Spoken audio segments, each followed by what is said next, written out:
आता बातमी पाहूयात गणेशोत्सवासंदर्भातली। पुण्याचं ग्रामदैवत आणि मानाचा पहिला कसबा गणपती यंदाही मोठ्या थाटामाटामध्ये त्याच्या चांदीच्या सिंहासनावरती विराजमान झाल्याचं पाहायला मिळतंय। यंदा कसबा गणपती मंडळाकडून पालीच्या बल्लाळेश्वर गणरायाचं मंदिर देखाव्यासाठी बनवण्यात आलेलं आहे। बल्लाळेश्वराच्या त्याच गाभाऱ्यात यंदा पुण्याचं ग्रामदैवत असणारा कसबा गणपती विराजमान झालाय।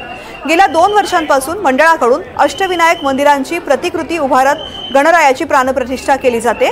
मानाच्या पहिल्या कसबा गणपतीची तीच शान गेल्या अनेक वर्षांपासून टिकून आहे। याचाच आढावा घेतलाय आमच्या प्रतिनिधी रेवती हिंगवे यांनी। आता मी पुण्यातील मानाचा पहिला गणपती जो पुण्याचा ग्रामदैवत देखील आहे तिकडे आलेली आहे, म्हणजेच कसबा गणपतीच्या मंदिरात उत्सव मांडवात मी आता आलेली आहे।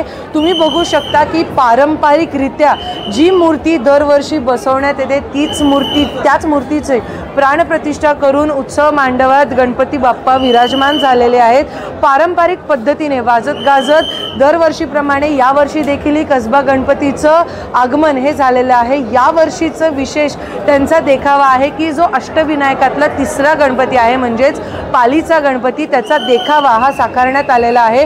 जो गाभारा आहे त्या गाभाऱ्याचं हुबेहूब प्रतिकृती साकारण्याचा प्रयत्न हा केलेला आहे। आणि दरवर्षीप्रमाणे म्हणजे त्यांनी गेल्या 2 वर्षांपासून ही गोष्ट ठरवलेली की अष्टविनायकाचं म्हणजे पुढच्या 8 वर्षांचं ठरवलेलं आहे की तो जो गाभाऱ्याचा देखावा आहे तो साकारण्यात यावा। आणि जसं तुम्ही त्या दृश्यांमधून बघू शकता की ग्रामदैवत असल्यामुळे जी गर्दी आहे ती अगदी लोकांनी पुणेकरांनी जमायला सुरुवात केलेली आहे। ग्रामदैवताचं दर्शन हे दरवर्षीप्रमाणे लोक घेत आहेत।